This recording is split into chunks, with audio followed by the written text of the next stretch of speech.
Je sais que je vais pas me faire que des amis dans cette vidéo. Parce que oui, il faut arrêter de faire ça avec vos mangas, les gars. Parce que là, je vois des choses, les gars, c'est choquant. C'est vraiment choquant. Et c'est pour ça que je me dois de tout remettre en ordre. Bon, alors tu l'auras compris, aujourd'hui une vidéo un petit peu, pas comme d'habitude, on va le dire, où je vais vous détailler des choses que je vois par-ci par-là qui m'énervent. Mais, bien entendu, un petit message de bienveillance en début de vidéo, chacun fait ce qu'il veut de ses mangas. Évidemment, je suis personne pour juger, c'est juste que j'ai une communauté, j'ai une voix, et j'ai envie de parler de choses, voilà, qui m'agacent, c'est tout.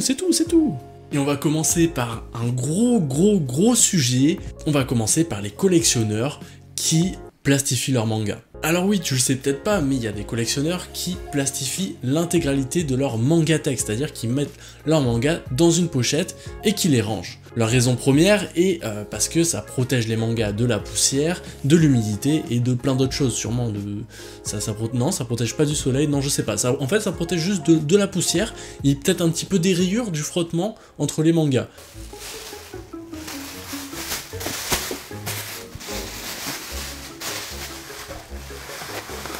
Oh là là, qu'est-ce que tu nous fais, toi? Bah ça se voit, je protège mes mangas avec du plastique.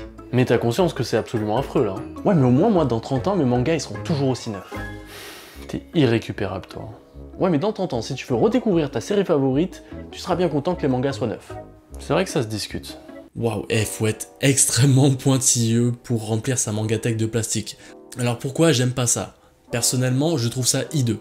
Dans une mangatech, quand tu regardes une mangatech qui est entièrement plastifiée, je trouve ça affreux. Et je trouve qu'une mangatech, c'est fait aussi pour un petit peu un élément de décor. Alors pourquoi tu l'enlaidis en mettant du plastique partout?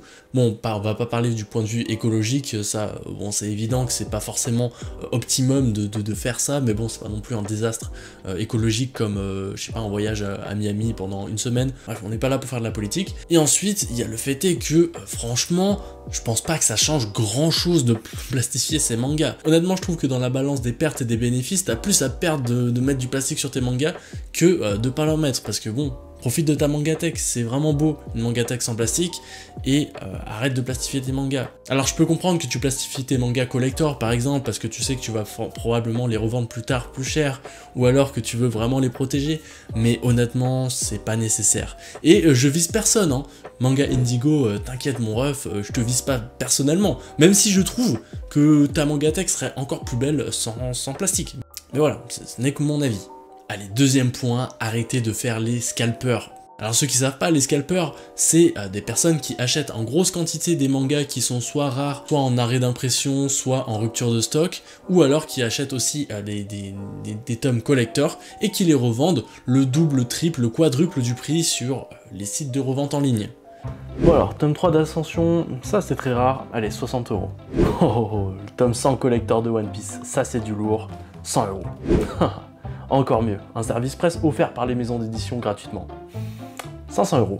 J'en ai fait une vidéo, hein, la vidéo sur les mangas collector où j'en parle beaucoup, donc je vais pas refaire mon blabla ici, mais j'en profite pour en reparler. Arrêtez de revendre vos mangas 3 fois le prix. Là, il y a le tome de Berserk numéro 41 qui est sorti officiellement, là, le tome collector, le magnifique tome collector qui est sorti, et une semaine avant, il y avait déjà des tomes à la revente à 60 $ et tout ça, donc même plus cher, 100 $, 60 $. C'est ridicule, arrêtez de faire ça, et surtout arrêtez d'encourager ça en les achetant en fait. Si vous achetez pas aux scalpers, bah, forcément il y aura moins de scalpers. Mais bref, c'est un autre sujet, arrêtez de revendre vos mangas collector, vous cassez les couilles. Troisième chose qui me débecte et qui me saoule, et ça c'est plus, pas forcément relié au manga physique, mais plus au manga numérique, c'est d'arrêter de lire les scans de One Piece, du Shonen Jump plus précisément, avant qu'ils sortent légalement sur l'application Manga Plus. Pourquoi vous soutenez le piratage alors que tu as juste à attendre 3, 4 jours, 5 jours maximum de les lire légalement sur une plateforme où il n'y a pas vraiment de publicité invasive, où les scans sont en qualité HD, ils sont traduits pour la plupart, et l'auteur est soutenu en fait. Faut savoir que quand tu lis ton petit chapitre de One Piece sur l'application Manga Plus, bah, l'auteur est rémunéré. Alors pourquoi s'entêter à lire les scans sur des sites où tu vois des publicités de boules partout, où la traduction est mal faite, où je pourrais sortir au moins 15 points négatifs? Pourquoi tu fais ça? Pourquoi tu fais ça? Et encore pire, c'est le genre de personne après sur Twitter qui partage des screens alors que c'est même pas sorti légalement. Et ça m'énerve encore plus. Ça, moi, c'est instant bloc. D'ailleurs, n'hésite pas à me suivre sur Twitter, des fois je lance des petits coups de gueule et tout ça, et bref, ça vaut le coup de me suivre sur Twitter. Attendez, là je m'échauffe un petit peu pour le 4e et peut-être dernier point parce que celui-là, alors celui-là, les gars, si vous faites ça avec vos mangas, c'est carton rouge. Carton rouge, hein. Que tu sois youtubeur, lecteur, viewer, un viewer, peu importe si tu fais ça, c'est carton rouge mon pote. Et je vais te donner la raison tout de suite, mais avant, n'hésite pas à t'abonner à ma chaîne YouTube, ça me ferait super plaisir. Arrêtez de ranger vos mangas dans l'ordre japonais. Mais c'est pas possible, qu'est-ce que tu nous fais encore là? Bah c'est plutôt simple, je range mes mangas dans l'ordre japonais, de droite à gauche. Mais ça a aucun sens, là on voit même plus la fresque, et puis t'es même pas japonais. Bon allez c'est pas grave, hein. T'as voulu tester quelque chose, c'est affreux, range-moi ça maintenant, s'il te plaît range-moi ça, c'est affreux, Donc faut savoir que la plupart des gens normaux et normalement constitués rangent leurs mangas de la gauche vers la droite. Voilà, donc 1, 2, 3, etc. etc. Sauf qu'il y a des malandrins qui font comme les japonais et qui rangent de la droite vers la gauche. Alors là, faudra vraiment me dire pourquoi vous faites ça. Vraiment, faudra me dire pourquoi vous faites ça. Parce que je ne comprends pas. Je ne comprends pas l'intérêt de faire ça.